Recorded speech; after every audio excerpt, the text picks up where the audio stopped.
이르렀더라. 아멘. 오늘은 이가 나옴이냐라는 제목으로 본문의 말씀을 살펴보겠습니다.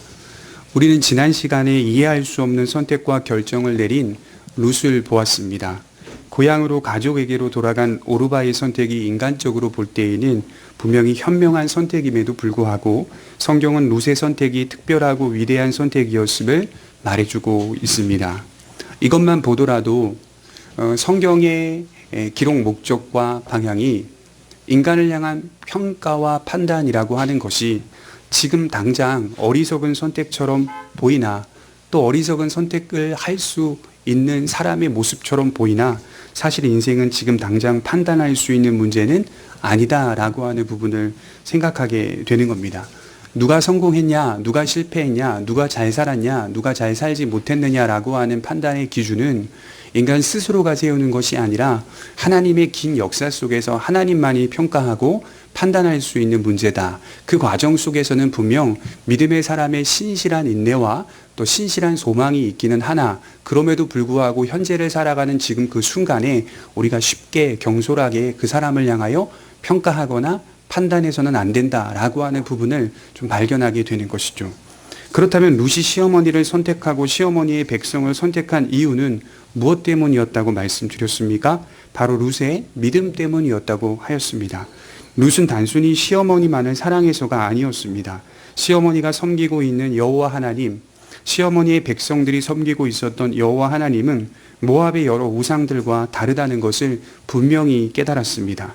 이 공포심과 두려움으로만 인간을 지배하는 그런 신이 아니라 죄인된 인간과 인격적인 관계를 통하여 교통하는 분임을 깨달았습니다. 오직 유일하신 하나님만이 참된 신이심을 믿게 된 것입니다. 그리하여 룻은 자신의 가족과 고향을 버리는 결단을 하게 됩니다. 룻이 이러한 결단과 선택을 하게 된 결정적인 이유는 그래야만 그런 환경 속에서 신앙을 지킬 수 있기 때문이었습니다. 만일 고향으로 돌아간다면 그녀는 수많은 우상들에게 둘러싸여 예전처럼 모압의 신 몰록과 그모스를 섬기는 환경 가운데 노출되게 됩니다. 물론 그런 환경 속에서도 룻은 하나님을 섬겼겠지만 그녀는 언약의 땅에서 언약 백성들과 함께 하나님을 섬기는 인생 속에 들어가기를 원했던 것입니다. 이처럼 룻의 선택의 중심에는 하나님만을 섬기고자 했던 그녀의 믿음이 있었습니다.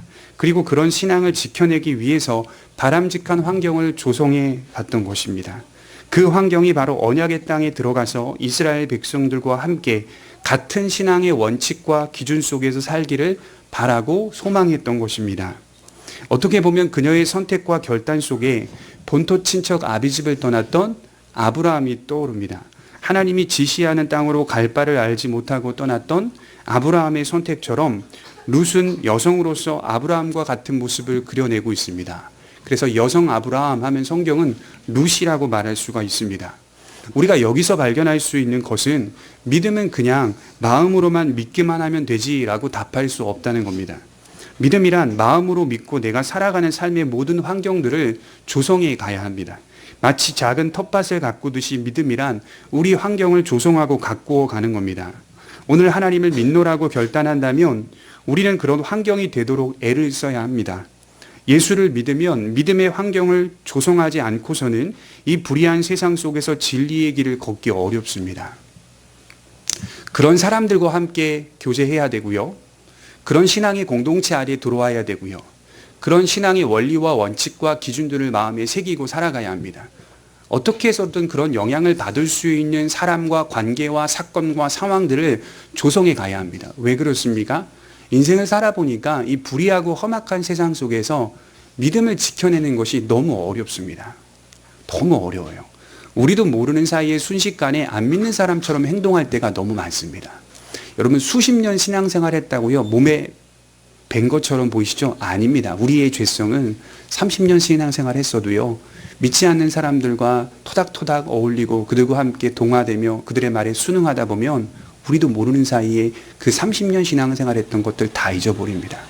그만큼 죄의 욕망과 본능이 강력하다는 것을 보게 됩니다. 우리가 신앙의 작은 텃밭을 가꾸지 않으면 새로운 한 해의 믿음을 지켜내는 것이 어려울 것이다 라고 하는 부분들을 당부드리는 겁니다. 오래전 어떤 성도님께서 진심으로 예수님을 만나고 변화된 자신의 삶을 이야기해 주었던 기억이 납니다. 처음 예수님만이 참 하나님이심을 분명하게 믿어졌을 때 그분은 자신의 집에 있던 수많은 우상들을 쓰레기통에 갖다 버렸습니다. 사실 그 우상들은 세계 여행을 다니면서 많은 돈을 주고 사온 것이었다고 합니다. 엄밀히 말하면 값비싼 우상이었다고 합니다. 이것은 만물상에 팔아도 되는 값어치가 있는 물건이었다고 해요. 그러나 혹여라도 자신이 팔아버린 우상 때문에 다른 이들이 그것을 믿게 될까봐 염려가 되어서 모두 갖다 버렸다고 합니다. 주님을 믿자 그간 의지해왔던 수많은 우상들을 치워버린 겁니다. 이처럼 그런 환경을 만드는 것이 얼마나 중요한지 모릅니다.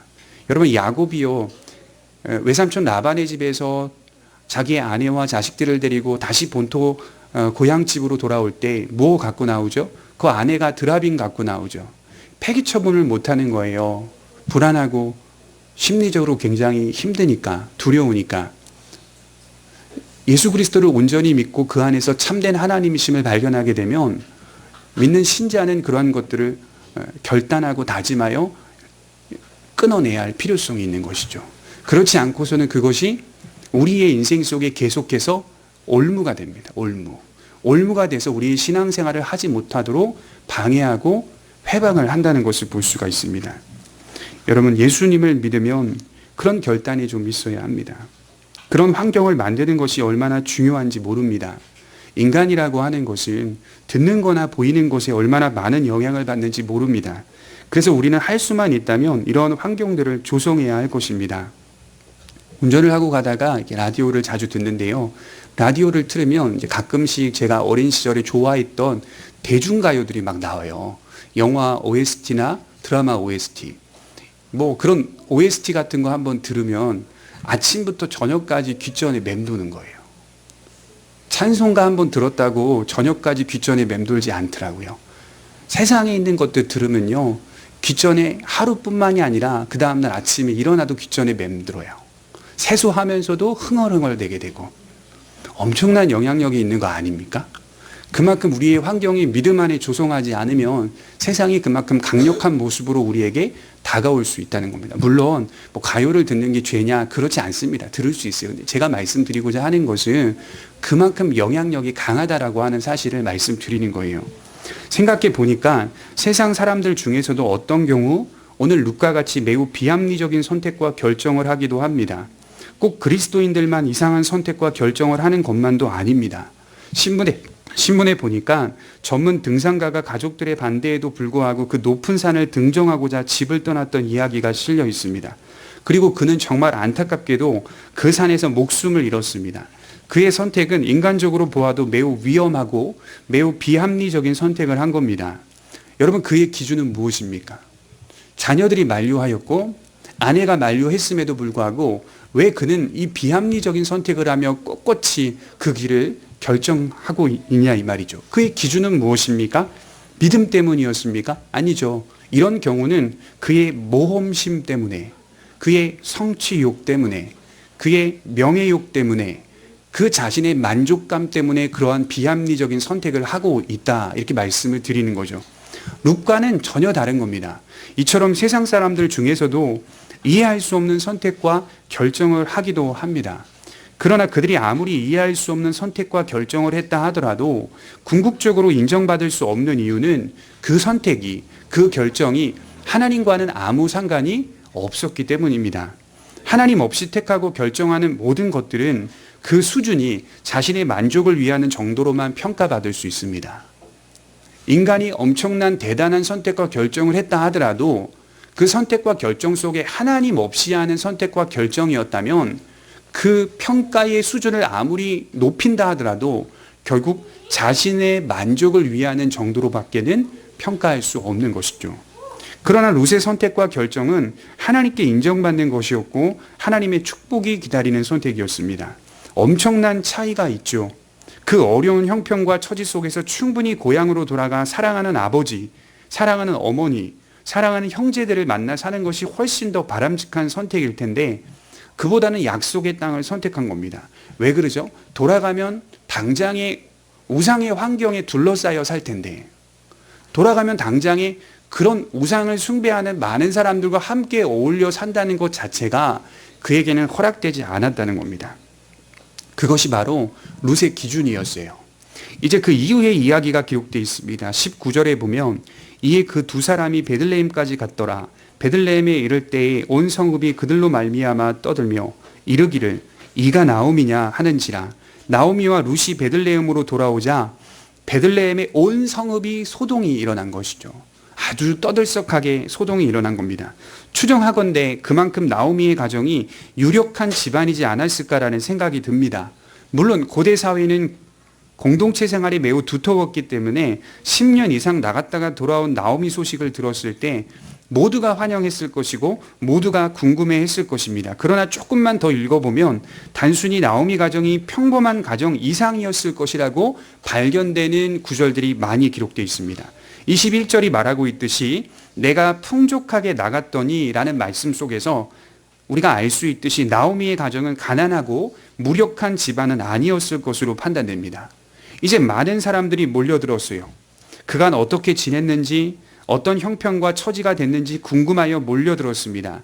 그런데 가만히 보니까 남편이 없어요. 지금 이제 돌아온 것이 10년 이상이 걸린 시간인데요. 가만히 모여서 보니까 남편이 없어요. 그리고 자세히 보았더니 함께 나갔던 아들들도 없어요. 그리고 웬 이상한 이방 여인 하나가 함께 같이 오는 것을 보게 됩니다. 그리고 자세히 보니 나오미의 몰골이 말이 아니에요. 매우 가난해 보이고 매우 비천해 보입니다. 아주 불쌍해 보이는 거예요. 그래서인지 사람들은 이렇게 말하죠. 19절에 이가 나오미냐. 이게 놀라서 하는 표현이거든요. 정말 이 사람 나오미 맞냐 이 말이에요. 이가 나오미냐. 그 나오미가 맞냐. 오래전 그 아름답고 부유했던 그 나오미가 맞는가 이렇게 놀라고 있어요.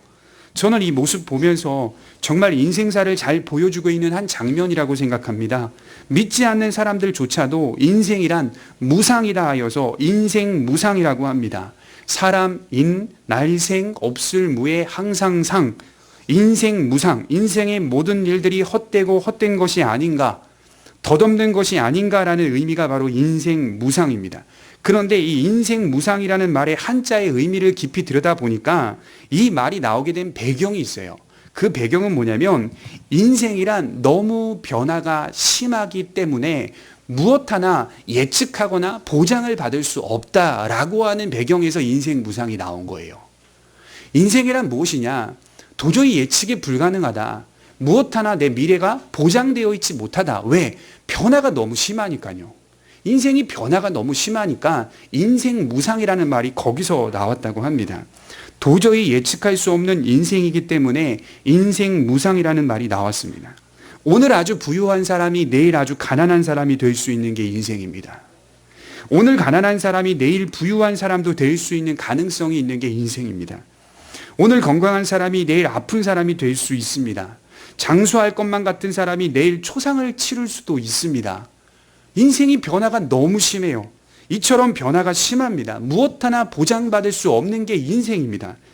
인생은 순식간에 달라질 수 있습니다. 누구보다 넉넉하고 부유했던 평화로웠던 그 가정, 엘리멜렉과 나오미의 가정을 보십시오.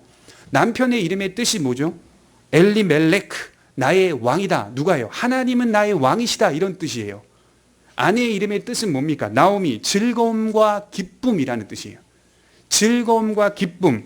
그만큼 그 가정은 평화로웠어요. 그만큼 그 가정은 아주 넉넉했어요. 안정적이었어요. 그런데 한순간에 달라진 겁니다. 본래 하나님은 인간을 창조하시고 인생이라는 시간을 주셨을 때 변화가 심한 인생으로 창조하지 않았어요. 여러분 오해하지 마세요. 이 변화가 심한 인생은 하나님이 창조한 인생이 아니에요. 하나님은 인간을 만들 때부터 처음부터 인간이 예측할 수 있는 환경으로 만드셨어요. 그러니까 인간은 보장을 받는 인생으로 창조된 거라니까요. 지금 우리는 무엇 하나 보장을 받을 수가 없고 예측도 안 되지만 이건 본래 하나님이 창조하신 목적과는 너무 다른 겁니다. 오히려 창조하신 피조 만물을 통하여 우리가 더욱 풍성하게 누리기를 원하셨던 것이 하나님이셨습니다. 그러나 사람은 죄를 짓고 말았고 지금 우리 앞에 놓인 인생의 모습은 모든 것이 다 죄로 말미암아 얼룩진 부조화의 인생입니다. 죄의 부패와 오염이 심한 인생사를 사는 겁니다. 본래 목적대로 창조된 인생이 아닙니다. 우리는 인생을 통해 죄란 이처럼 무섭다는 것을 뼛속까지 배우고 경험하면서 살아가게 됩니다. 장례식장에 가도 죄가 이처럼 무섭구나 그거 묵상하고 돌아오게 되고요. 내 인생의 삶을 경험해도 삶 속에서 죄가 이처럼 무섭구나, 다른 사람이 나를 속여서 이익을 취득하는 것을 경험하면서 사람들에게 뒤통수를 맞는 것을 경험하면서 죄란 이처럼 무서운 거구나라고 하는 것을 뼈저리게 경험하게 되는 것이죠. 그리고 다시 새롭게 완성될 하나님의 나라 속에 인생이라고 하는 것이 이와 같지 않다는 것을 기대하고 고대하며 소망하게 되는 거죠. 그 나라는 이런 모습은 분명히 아닐 것이다. 20절을 보겠습니다. 나오미가 그들에게 이르되 나를 나오미라 부르지 말고 나를 마라라 부르라. 이는 전능자가 나를 심히 괴롭게 하셨습니다. 내가 풍족하게 나갔더니 여호와께서 내게 비어 돌아오게 하셨느니라. 여호와께서 나를 징벌하셨고 전능자가 나를 괴롭게 하셨거늘 너희가 어찌 나를 나오미라 부르냐 하니라. 자신의 모습을 보면서 이가 나오미냐라고 놀라는 이웃들에게 나오미는 이렇게 대답합니다. 나를 나오미라 부르지 말고 나를 마라라고 부르라. 상냥함, 기쁨, 즐거움이라는 나오미의 이름 뜻과 걸맞지 않다. 누가 그렇죠? 다른 사람이 그렇게 말하지 않고 자기 자신이 스스로 그렇게 대답하고 있어요. 나를 본래 나오미라는 이름으로 부르지 말아달라. 나는 마라라고 불러달라. 이렇게 고백하는 것이죠. 마라가 무슨 말입니까? 쓰다, 괴롭다 이런 뜻입니다. 지금 나오미는 마라의 인생을 살고 있다는 말이에요. 나오미의 인생 아니라는 거예요. 이가 나오미냐라고 사람들이 물어봤을 때, 놀랐을 때 아니다. 나를 마라라 불러달라. 나는 지금 마라의 인생을 살고 있다. 이렇게 고백하는 겁니다. 괴로운 인생의 쓴맛을 보고 있는 처지라고 합니다. 그렇게 나오미는 쓰디쓴 인생을 살아가고 있습니다. 제가 여기서 나오미를 보면서 참 존경스러운 것은 자신이 처해진 삶을 그대로 수용하고 있다는 점을 발견하게 됩니다. 내 형편에 맞는 이름을 불러달라. 스스로가 순응하고 수용하고 있어요. 흔히 풍부한 인생을 살던 사람이 갑작스럽게 삶이 바뀌게 되면 그 삶을 받아들이지 않는 경우들이 종종 있습니다. 엄청난 충격으로 인해서 지금의 모습을 받아들이지 않고 여전히 자신은 풍요로운 시절에 그 모습이라고 고집하는 경우들이 있습니다. 자존심이 너무 상해서 대인관계를 기피한다거나 다른 것을 해보려고 하는 의욕조차 없는 경우들도 있습니다. 사회 속에 적응을 하지 못하고 살아가는 경우들도 있습니다. 그러나 나오미를 보시면 있는 모습 그대로 자기의 삶을 받아들이고 수용하고 있습니다. 물론 세상 사람들 중에서도 갑작스럽게 달라진 비천한 인생을 받아들이고 열심히 살아가는 사람들도 있습니다. 그리하여 다시 구겨진 인생을 일구어서 성공한 인생이 되는 사람들도 있습니다. 기자가 찾아가서 물어보죠. 당신 어떻게 이 구겨진 인생을 다시 펴서 일으켜 세웠습니까? 라고 물어봤을 때 세상 사람들은 이렇게 대답하는 경우들이 대부분입니다. 내 삶에 대한 의욕은 가족 때문이었다. 내 삶에 대한 의욕은 자식 때문이었다. 이런 이유로 인해 다시 일어서는 사람들도 세상에 많이 있습니다. 그러나 나오미는 그런 경우와는 조금 달랐습니다. 왜냐하면 그녀의 고백을 보면 알 수가 있습니다. 20절을 자세히 보시면 하나님께서 자신을 괴롭게 하셨다. 자신이 풍족하게 나갔는데 하나님께서 비어 돌아오게 하셨다. 나를 징벌하셨고 나를 괴롭게 하셨다라고 고백합니다. 이 모습은 지금 처해진 고난의 상황들은 우연히 일어난 일이 아니라는 거예요. 하나님의 섭리와 작정 가운데 일어난 일임을 인정하고 하나님 안에서 받아들이고 있는 겁니다. 물론 원망도 탄식도 담겨 있는 고백입니다. 그러나 나오미의 중심은 철저히 자신에게 일어난 사건들을 하나님 안에서 이해하고 받아들이는 눈이 있었던 겁니다. 모든 일들을 하나님의 섭리 안에서 받아들이고 이해하는 눈이 있다는 것. 믿는 자들만이 할 수 있는 능력이라고 좀 믿습니다.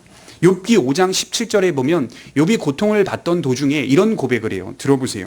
볼지어다 하나님께 징계받는 자에게는 복이 있나니 그런즉 너는 전능자의 징계를 업신여기지 말지니라. 하나님은 아프게 하시다가 싸매시고 상하게 하시다가 그의 손으로 고치시나니. 내 인생 하나님의 손에 올려져 있는데 하나님께서 그의 백성들을 또는 그의 사람들을 아프게 하시다가도 싸매시고 상하게 하시다가도 고치시는 그런 하나님, 그 하나님의 손 안에 내 인생이 들어가 있다라고 하는 것을 고백하는 겁니다. 자신의 역사와 시간을 하나님 안으로 집어넣어 이해하려는 시각이 있었던 사람인 것이죠. 우리 모든 인생사 속에서 만나고 경험하며 당하는 모든 일들은 우연히 일어나지 않아요. 우연히 일어난 적이 없어요. 그 모든 역사는 하나님의 섭리 가운데 일어나는 일입니다. 나의 고난도, 내가 받은 축복도, 내가 받은 궁핍함도, 내가 받은 부요함도 모두 하나님의 작정 속에서 일어납니다. 도대체 무슨 이유 때문인가? 때로는 우리가 인생을 살면서 그 이유를 알기도 하지만 때로는 그 이유를 모르기도 합니다. 그래서 여러분, 너무 알려고 달려들어서도 안 되는 거예요. 왜냐하면 우리가 너무 알려고 달려들면 달려들수록 그것은 하나님의 영역이기 때문에 죄를 지으면서 알려고 하는 이상한 습성이 있는 거예요.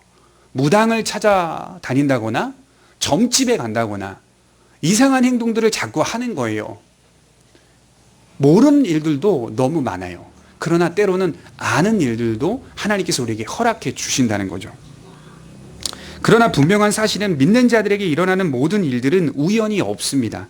또한 하나님의 일하심 속에는 후회하심도 없습니다. 하나님의 선하신 목적과 뜻이 달성됩니다. 나오미에게는 그러한 믿음이 있었던 거예요. 사실 믿지 않는 자들에게 일어나는 모든 일들도 우연이 아닙니다. 여러분, 믿는 자들에게만 일어나는 모든 일들이 우연이 아니라는 말이 아니라 세상에 살아가는 예수를 안 믿는 사람들에게도 일어나는 작은 일들조차도 우연이 아니에요. 그 사람들은 우연이라고 말하겠죠. 그러나 하나님의 시간 속에서는 그들의 환경과 그들의 인생까지도 다 통치하고 계시는 상황입니다. 그러니 우연이 될 수가 없는 거죠. 그러나 그들은 이렇게 말하죠. 재수 좋았다. 또는 재수없게 이런 일 걸렸다. 그들이 내리는 결론은 재수 좋았다 또는 재수없게 이런 일이 일어났다 이렇게 말을 합니다. 그러나 믿는 사람들은 그렇게 말하지 않죠. 내게 일어나는 모든 일들, 축복도 고난도 하나님의 섭리 안에 있는 일이다. 그리고 수용하고 받아들입니다. 제가 장례에 조문을 갔을 때 제일 가슴 아팠던 장례가 제 인생 가운데 두 장례가 있었어요. 재작년에 제가 갔던 장례 중에 저희 동기 목사님의 아내가 둘째를 낳고 그 다음날 하나님께 부름을 받은 그 장례였어요. 근데 첫째도 2살, 3살밖에 안 됐고 둘째도 이제 막 태어나서 신생아실에서 하루 정도 있는 상태고 그 다음날 하나님의 부름을 받았죠. 장례를 이제 참석했습니다. 몰골이 말이 아니죠. 기가 막힌 일이죠. 두 아이를 키워야 되고 이제 아내도 없고 너무 비참한 상태를 제가 보고 왔어요. 함께 기도하고 또 이렇게 돌아오면서 가슴이 아팠습니다. 왜 하나님 차 안에서 그렇게 기도했어요? 그 많고 많은 사람들 중에서 목회 사역을 감당하는 저 사람에게, 목회 사역을 감당하는 제 그 동기에게 왜 저런 일이 일어납니까? 가정을 뒷받침해주고 함께 기도해주는 사모가 있어야 하지 않겠습니까? 이제 저 아이들을 지금 2살, 3살밖에 안, 이제 막 태어난 둘째 아이 또 키워야 되는데 어떡합니까? 기도하면서 제가 눈물을 흘렸던 기억이 납니다. 그리고 이제 며칠 전에 전화를 했어요. 전화를 해서 어떻게 지내나 이제 안부를 물었죠. 그랬더니 광주에 있는 사랑의 교회에서 부목사 생활을 아주 신실하게 잘 하고 있다 하면서 성도들의 보살핌과 돌봄 속에서 잘 사역을 감당해 가고 있다. 아이들도 잘 크고 있다. 제가 그걸 보면서요. 사실은요. 반대로 생각해 보면 나는 그러면 일어날 수 있을까? 내 입장에 볼 때 다시 하나님의 일을 뛰어들 수 있을까? 이게 참 쉽지가 않은데 그분은 성실하게 그것을 감당하고 있더라고요. 그래서 제가 많이 위로가 됐습니다. 보았더니 이런 고백을 하는 거예요. 당장은 슬프고 지금 당장은 어렵고 비극적인 일이지만 자기가 하나님 안에서 생각해보고 그 섭리 가운데 그 일들을 수용하니까 다시 힘을 주시더라. 시간이 좀 지나니까 다시 힘을 주셔서 하나님이 사랑하셔서 우리 아내를 먼저 부르셨다는 사실로 고백을 하고 있더라고요. 여러분, 이 시간이라고 하는, 역사라고 하는 그 과정 속에 일어나는 비극적인 일이든 또 축복의 일이든 다 그 모든 일들을 하나님의 섭리 안에서 이해하여 받아들이고 또 수용하고 순응하는 모습, 정말 신자가 가지고 있는 가장 큰 능력이 아닙니까? 20세기의 최고의 신학자인 또 변증학자인 C.S. 루이스가 아내를 암으로 떠나보냈습니다. 이 사람이 처음에는 불신자였어요. 아주 기독교인들을 싫어하고 하나님이 어디 있느냐 이렇게 말하면서 살았던 그런 신학자였어요. 아내가 암이 걸리고 하나님의 부름을 받았습니다. 이제 막 예수를 믿고 있는 시점이었다고 해요.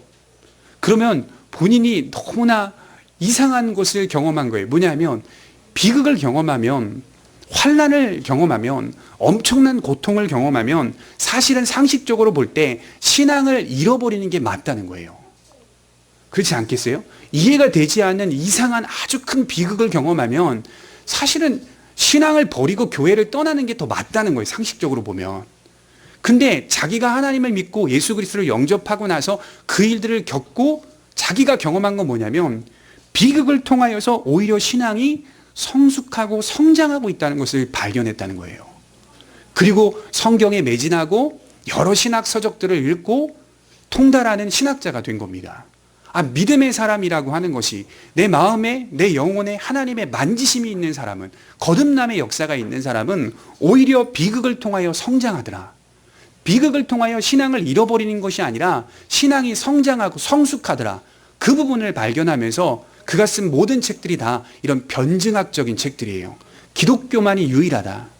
기독교만이 유일하신 하나님을 갖고 있는 진리의 종교다. 이걸 계속해서 매진하며 책을 쓰게 되었던 것이죠. 그렇습니다, 여러분. 비극을 통해 신앙을 잃어버리지 않아요. 참된 신자는 오히려 비극을 통해서 성장하고 성숙합니다. 나오미는 하나님의 역사 속에서 지금의 고난과 환난을 인정하겠다는 태도를 보입니다. 받아들이고 하나님의 선하신 뜻을 믿고 바라보겠다고 합니다. 자, 누군가가 나오미를 보며 그렇지 않았을까요? 꼴 좋다. 거봐라. 나갔더니 그 모양이냐? 그 꼴이냐? 그렇게 해서 돌아온 거냐? 떵떵거리며 나가지 않았더냐? 너희들 우리 다 버리고 떵떵거리며 나가지 않았더냐? 나갔더니 그 꼴로 돌아오냐? 누가 그러지 않았을까요? 인간은 항상 이런 존재들이 있단 말이죠. 그래서도 나오미는 이렇게 대답했을 것 같아요. 맞습니다. 맞습니다. 맞습니다.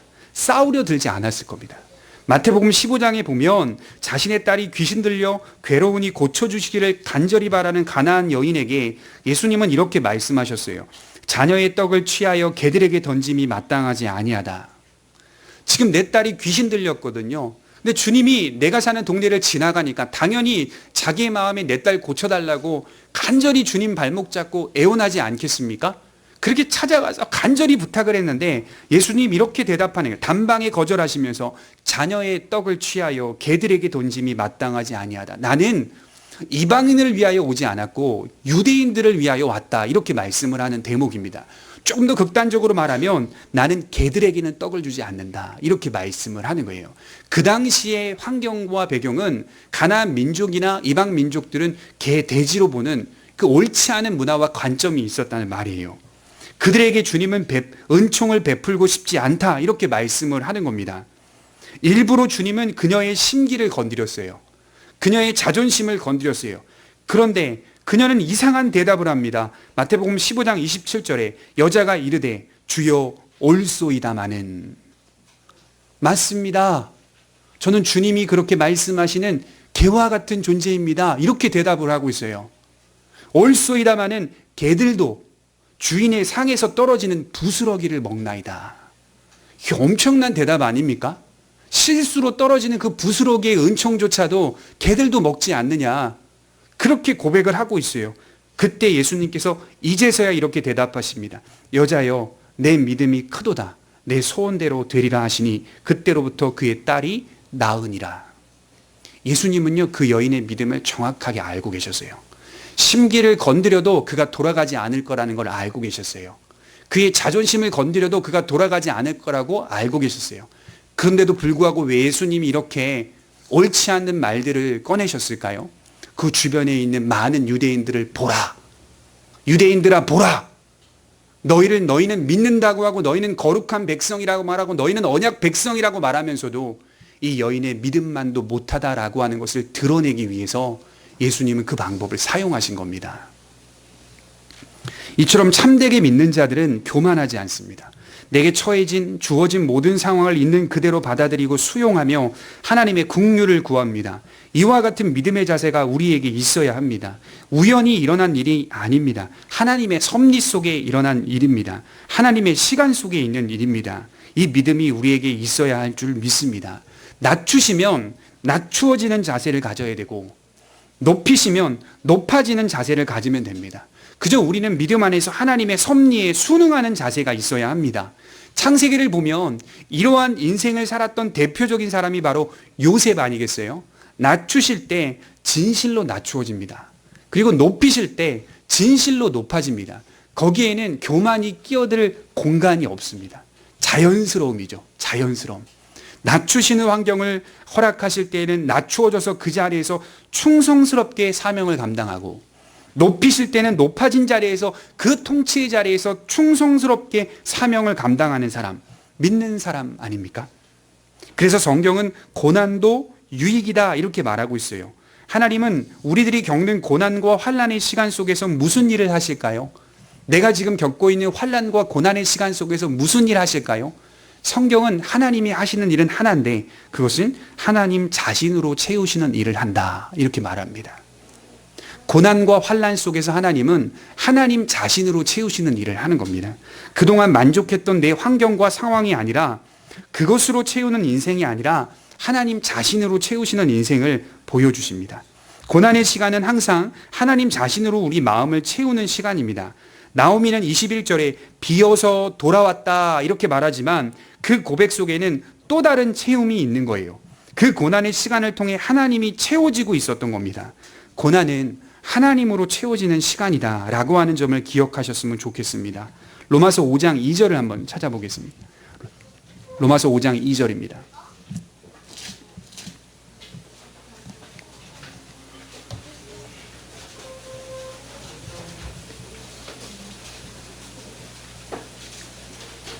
로마서 5장 2절, 3절, 4절 한번 보겠습니다.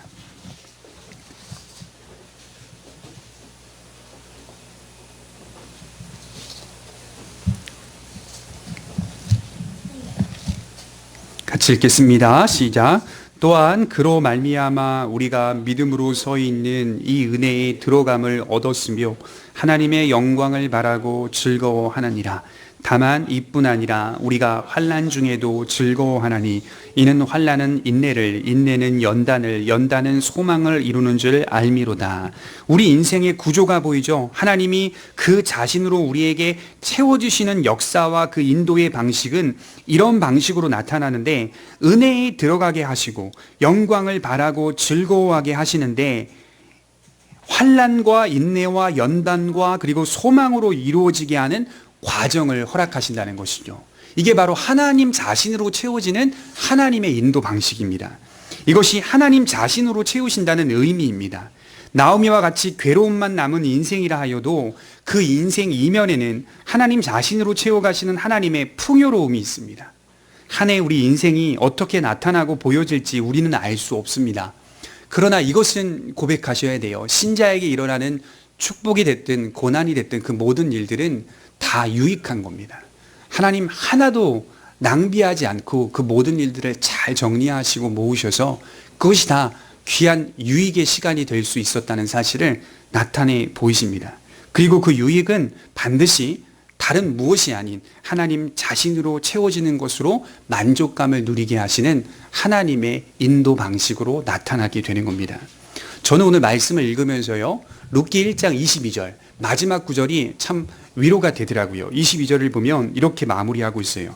나오미가 모압 지방에서 그의 며느리 모압 여인 룻과 함께 돌아왔는데 그들이 보리 추수 시작할 때에 베들레헴에 이르렀더라.